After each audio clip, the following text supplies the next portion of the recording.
What's up guys, it's Roman here from Ironbox Official, and today I'm bringing you a review of the 4th generation iPad, or the iPad 4. This device came out in October of 2012, and it came out after the release of the iPhone 5 and the iPad mini. So in this video I'm going to be talking about the design, the hardware, software, and the camera. So let's get started. First off, let's look at the design of the iPad 4.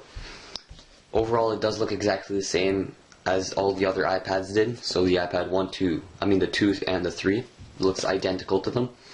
So on the front you got the 9.7-inch multi-touch display, and it is a Retina display with 2048 by 1536 pixels, and the letters and everything comes out really crisp, and it looks very nice on this display. There's no pixelation, you wouldn't be able to see any pixels at all, which is great. Moving down, we have the home button, and at the top of the device you got the little 1.2 megapixel front-facing camera, which shoots in 720p video. Moving on, at the back, we got the nice iPad logo, the Apple logo right over here, along with the iPad written down there. And at the top of the back, you have the 5 megapixel camera that shoots in 1080p HD video.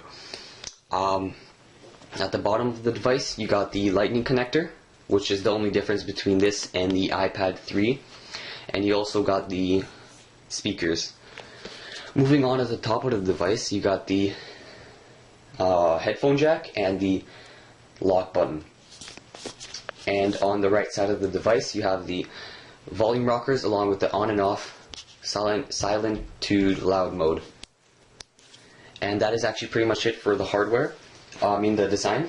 And moving on, it does have an ambient light sensor, so if you're in the dark, it will give you a darker screen, a dimmer screen, so you don't waste that much battery. Vice versa, if you're in the light, it will give you a brighter screen so you can see better.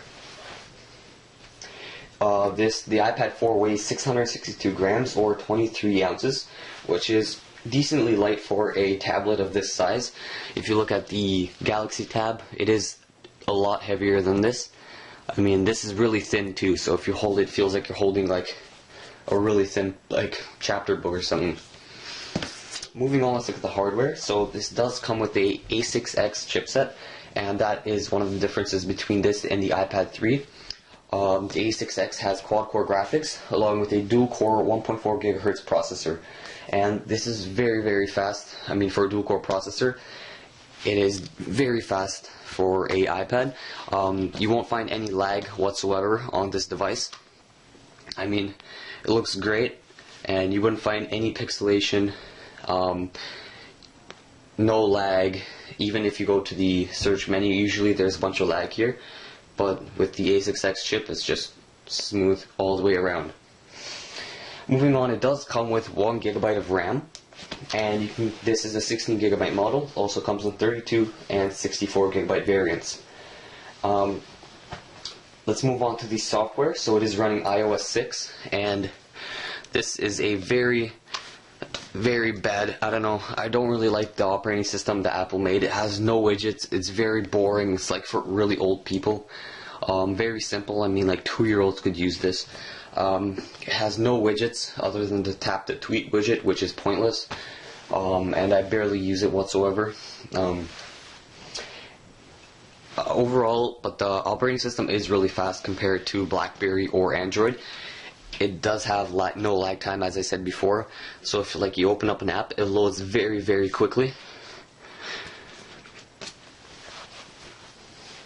And this is a very rich app, so it would take some decent time to load. Overall, the colors look great on this device, as you can see. It loaded up very, very quickly.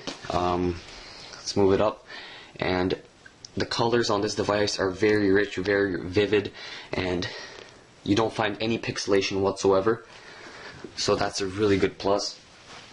Let's open up another app. First, let's delete all the cache. So move that down.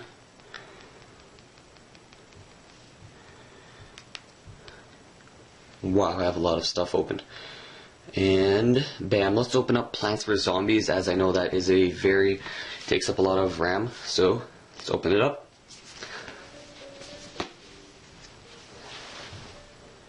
As you can see, it typically loads fairly slow, maybe a minute to load the full thing, but on this iPad it loads very, very quickly. As you can see the little grass rolling, it's already done, and it brings you already into the game, so it is great. I mean, the speed on this device is very super fast. Let's look at Safari browser test now. So let's open up Safari. First, let's clear all the cache. Let's open up Safari. Let's load up a very rich site. So I would say let's go ESPN. As you can see, the iPad loaded it very, very quickly. I mean, that was less than a second, and the full page is already loaded. So as you can see, the Retina display, it is very vivid. You can't see any pixelation whatsoever. And this site does have a bunch of video and pictures on the front page, so I mean, that took like barely any time to load it up. Let's open up another site. So let's exit that one, open up the Globe and Mail. I know that's a really popular site also. So as you can see, loads up super quickly. You can pretty much see everything on the, like, you don't have to zoom in. It's very, very vivid. The Retina display lets you read it really quickly. So moving on, this does have an improved Siri feature. So Siri, if you don't know, is a personal assistant, and it helps you, I mean, set reminders, find you places to eat and stuff like that. So you can pretty much ask it anything. Let's ask it the score of yesterday's Celtics game. So let's move it up. What was the score of the Celtics game yesterday? Boston was defeated by Golden State yesterday. The final score was 101-83. As you can see, it gives us a really nice little widget and shows us the score, shows us by quarter. And let's ask something else. It can also show you locations. It can show you places to eat, places to go. I mean, it's really useful. I use it a lot. So, where's the nearest Best Buy? I found 15 places matching Best Buy. 13 of them are fairly close to you.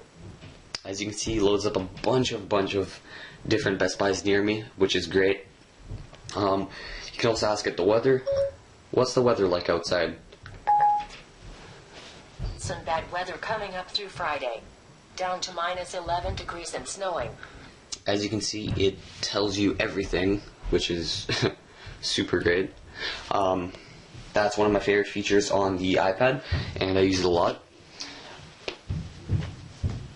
And as I said, overall, the iOS on this isn't the greatest, but it's super fast. I mean, comparing to Android or Windows Phone, the Apple iOS is super, super fast.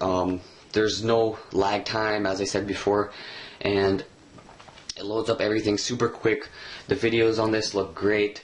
And anyways, let's move on to the camera mode.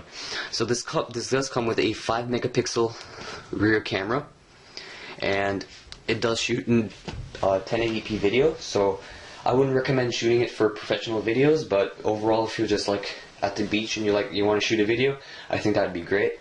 It also has 5 megapixel camera. As I said before, it shoots great 5 megapixel photos. It does come with autofocus, touch to focus, face detection, and geotagging. And moving on, it does come with 1080p HD video recording at 30 frames per second.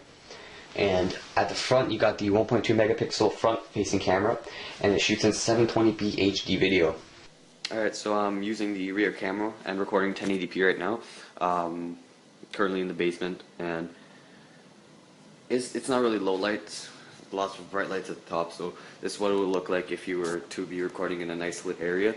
The colors do come out quite nicely on using the camera. I mean, the greens are really nice. That's the Xbox home screen. Let's turn off the lights right now, and I'll show you what it looks like in the dark.